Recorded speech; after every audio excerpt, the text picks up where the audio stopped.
Chapter 44, Whose Ears Are Those? Who's there? Shouted Cook again.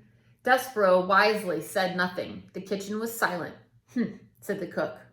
Nothing. It's nothing at all. Just my nerves. Nellie's ears playing tricks on me. You're an old fool, she said to herself as she turned back to the stove. You're just an old fool afraid of being caught making soup. Despereaux slumped against the spool of thread, and as he leaned there, his heart pounded, his paws shaking. A small, wonderful something occurred. A midnight breeze entered the kitchen and danced over to the stove and picked up the scent of the soup, and then swirled across the floor and delivered the smell right directly to the mouse's nose. Despereaux put his head up into the air and sniffed. He sniffed some more. He had never in his life smelled anything so lovely and so inspiring. With each sniff he took, he felt himself growing stronger and braver. Cook leaned in close to the kettle and put the spoon in and took the spoon out and blew upon the spoon, and then brought it to her lips and sipped and swallowed. She said. She took another sip. Something's missing, she said. More salt, maybe. She put the spoon down and took up an enormous salt shaker and sprinkled salt into the kettle. And Despereaux, feeling emboldened by the smell of soup, again set to work pushing the spool of thread.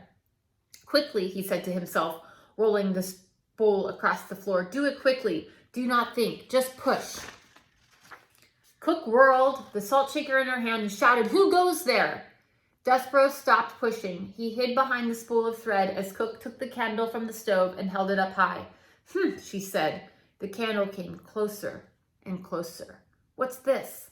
The light came to rest directly on Despereaux's big ears sticking up from behind the spool of thread.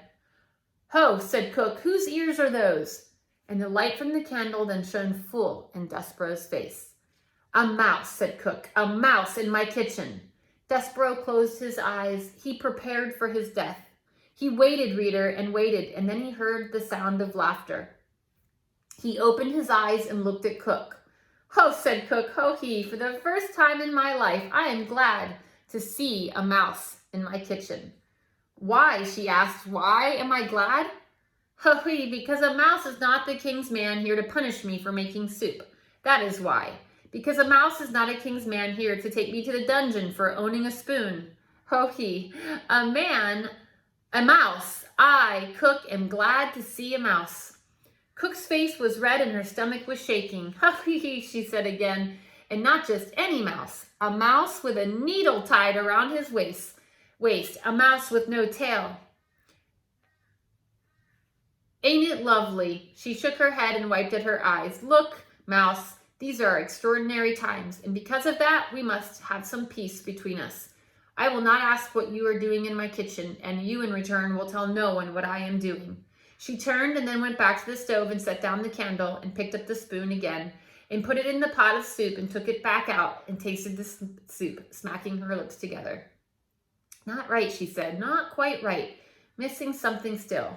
Despereaux did not move. He could not move. He was paralyzed by fear. He sat on the kitchen floor. One small tear fell out of his left eye. He had expected Cook to kill him. Instead, reader, she had laughed at him, and he was surprised how much her laughter hurt.